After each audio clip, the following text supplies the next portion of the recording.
My name is Len Legault, and I'm a 50-year member of Ironworkers Local 720 in Edmonton, Alberta.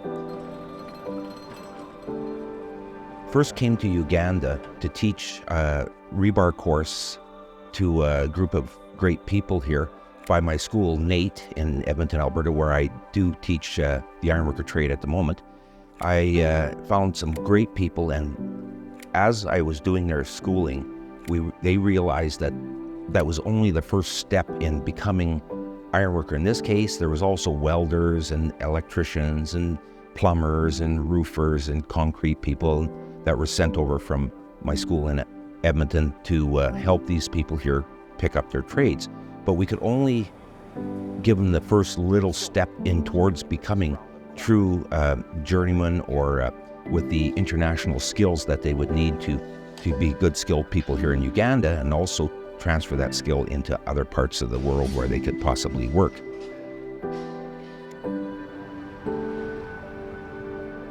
They're facing a problem where when international companies come in to do work in here, like in their oil fields or build their dams or power structures or even buildings, they bring in their own tradesmen because the tradesmen here just didn't have the skills. They have the manpower, they just need the skills. Uganda is a beautiful country, as you've noticed. Weather is beautiful, the greenery is all over the place. There's a lot of manpower, labor within the community. The challenge is you need to have the skills to be able to utilize that manpower. Every young person here wants to develop themselves. They want to do something to develop themselves. The challenge is they have the knowledge, they have the skills to do what can grow them into, for this case, better iron workers. If they can get just the knowledge, that knowledge will probably transform them into better people, give them better lives, and give them skills that can help facilitate their families or look after their families, because that knowledge or skill that they get is where they can earn an income for them to be able to look after their families. They have colleges all around this country that are technical colleges that just don't have them skill sets that they're very much in need of here. The basic trades are so short of the skill trade. So when I taught them, I brought them up to a certain basic level. So for us, we're too eager to learn what is really coming to us. Our target was really to get everything that is brought to us. It came at a time when the country was also changing the curriculum to modular. And now that river is a key module now in building construction that is handled every year once. As we talk now, I am the only expert who sets that paper, who handles that paper, both practical and both theory. Just so many people, young people in this country that are capable of doing this work. All they need is the skill trades. Rebar training was an additional skill to us. As our staff got the skills, they have trained many youths. And these youths whom they have trained, now they are all over the country. One of the people who were trained here was our compound cleaner. After acquiring the skill, is now in Kampala, Jinja, doing the work which he was trained in, that is rebar. I'm so happy that they have gained more confidence. They know what they are doing now because they were trained by people who were trained by expertise. When I attended the training, I got that knowledge of buying a good machine. If I get some small money, I could change, I buy a good machine. I can also train my fellow welders. He brought the idea of safety. And from that moment, we have also learned that our lives matter, even if work is there. We thought that we know how to weld, but he brought us a new skill of welding. This is my third trip to Uganda. And the impact that I've seen, the small little bit of change in the people I've talked to in this large country, I've seen so much change in the people there. And I get this from them when they talk to me about how the training has impacted them. Myself and the vice president of the Ironworker Association in Uganda did a health and safety program for a number of workers the other day. And simple things like protecting the eyes and protecting the hands and protecting the skin and the feet and that were just never taught to them before. These things we learn them from technical schools. So even the ones we have, we don't have any good teachers. So we are lacking enough technical skills to give skills to people and learn things in the right way. The enthusiasm of that group coming in and taking that 3-hour course we put on, and the ability for them to go back and share that information, even that little bit of health and safety information with the people they're working around, they found so advantageous, and they were looking for more. They were asking, when can we take another one? When can we take another one? I've been welding all those years without an element. But as I got this gift yesterday from Mr. Len,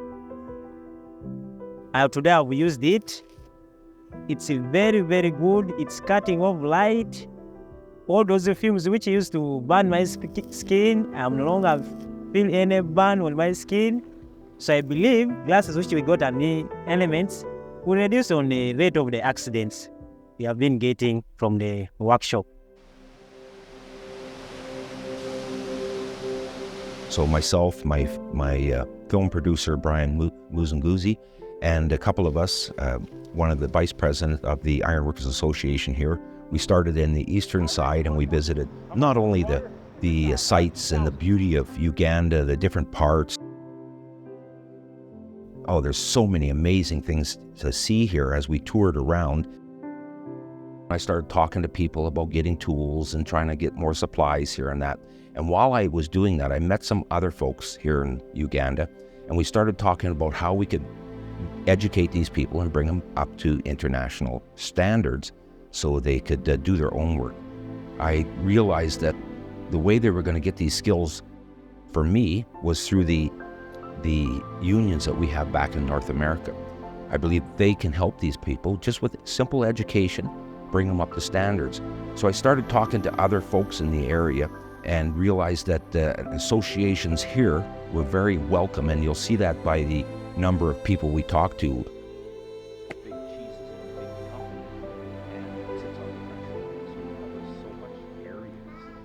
When you live in a country which has a lot of potentials, or in a continent and in the world which has a lot of potentials, but you have people who are not organized, to some extent they don't have a fair share of the deal. So having an association means that you have a common voice, you have a common bargain, you have a representation, and you can be able to make your voice respected. You can be able to sell the quality and the ideas that you have. So the impact will only go a long way to develop the community in general, and it's going to trickle down to all sectors of the community. So I think it's extremely important to have a representation of the people who are responsible for building this community. And remember, Africa is still in its development stages. Uganda is a small country in the continent of Africa. We have an education system that is mainly focusing on English as an official language.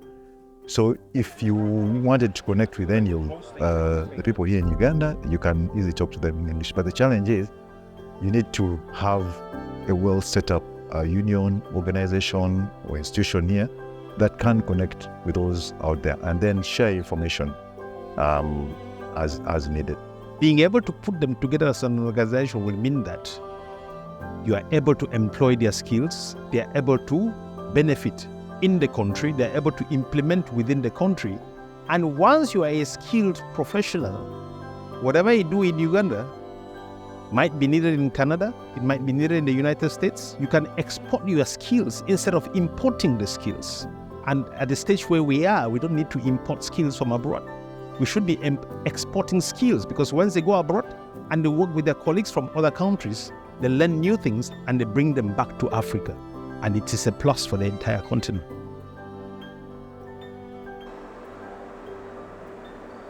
By forming associations in Uganda, there's a big desire for that because they see that as a way to get the skilled trades, to bring people together. The project managers and owners of construction companies I talked to said they would be very open to this because they have so much trouble finding people that can do the jobs they want. What I found and seemed to be the comment was, as a project manager here, you have to watch over your guys all the time because they don't have the skills. You have to keep teaching them as you're going along, and it drags the job out and makes it not financially competitive for the companies. The most important thing is having, so to speak, a template. It's not something that people are used to here. So you will have to convince the people that bringing them together makes a difference. It's a mindset. We need to change the mindset of the people, and you can only do that by proving to them that coming together as one makes them stronger. So the challenges you're going to face are political, because in this continent, people feel that bringing people together creates a force that could become a political force, but that's not what we're interested in. So by being able to bring people together into an association, we shall be able to convince people that we are bringing people together who have a common mindset. We shall be able to develop on that mindset, make them better professionals, and have a common voice. We need to be involved. The unions in here need to come in, set up their association. So what they need here is they need organizers to teach them how to organize and get people in here. They need basic the train-the-trainer instruction. As individuals, they don't have the backing and the power to go talk to the government and go talk to these companies on their own and talk to the training institutes and that. But they see themselves being involved in an institution that, as a group, they can negotiate with the schools and the colleges here. There are many to do these trades. They can also lobby the government for maybe more funding towards it.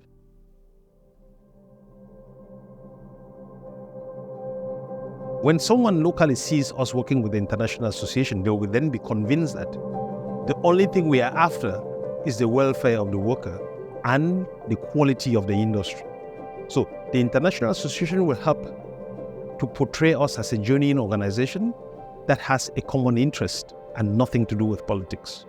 The government will be more welcoming to the association because it will make them reduce on the losses due to poor structures constructed or even collapse. So the structures will be able to last for the design life. So the government is likely to support. If this association comes and we are there in it, you find that we shall be able to tap not only here in this community, but outside. We're also looking at public-private partnership.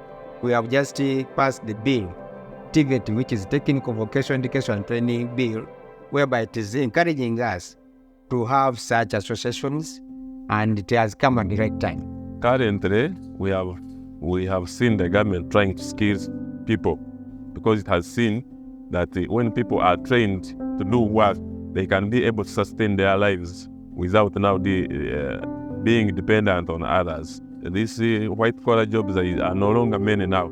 They have reduced. But when people can get skills to work in factories, work in sites, work in where, it will help the people. Actually, the government is supporting it. Me, I will be open because I like it so much because it is the thing that will take us from one step to another in our construction projects. If these associations come on the ground, you will find that teams in certain sections are also protected, because in most cases these associations protect. When you are an individual, negotiation becomes a problem. So at least associations help in negotiations, in salaries, pension. It is the voice where you can also run that, come, I have been an active member of the association, but this is what's happening to me. And for them, they can help you. What is important is to become an active member of the association. This is what this film is about, try to meet the people from here, understand that they are very open to associations or unions coming in, helping them. I'm hoping the people you see in this film I had my friend help me produce will answer many of them questions and give you the tools to enter the country and start talking to these people. According to our status in Uganda, it is not always easy for someone to graduate and you get the job immediately. That's why I decided to look for something that I can do to earn a living. As a woman, men, neighbors could look at me and see operating the machine, they would talk about me. But me, I didn't mind because all I wanted was to get something I can do and earn a living. In this Uganda, dealing with the engineering courses is not a joke. You have to be strong. When I went to Kenya, the people I was working with, they were more skilled than me. They had enough knowledge more than me. I have a dream to become an engineer, like a water engineer. If other women see me doing this course, I can inspire most of them to join. I think for us also women, if we get an association like this one, you can empower women in Uganda, not only in Uganda, but even in Africa. If we also had a food producing association, I think it would be of a great benefit to producers. When you have an association comes with, so to speak, a population of its own. If I have that Iron Workers Association in Uganda thriving today, and I have a representation of 500 skilled workers who cut across the different trades, welding to iron to rebar, and you name it, it means that when there's a big project in Uganda, oil and gas, electricity, road building, you only have to come to the Iron Workers Association to define what your needs are, and we shall give you the labor that you need, which is trained and which is defined. So we shall have a thriving database, which is how do you call it? Which is a plus. Yeah. There are trade unions that are exporting labor or manpower to the western part of the world from West Africa, and once as they reach there, they are manipulated, meaning they are paid unfairly. By having this association, we shall have exposure because we shall be able to link up. And then people will have access that they can be able to go outside to get more skills or more technologies. And also, we learn. Therefore, this association will be of importance.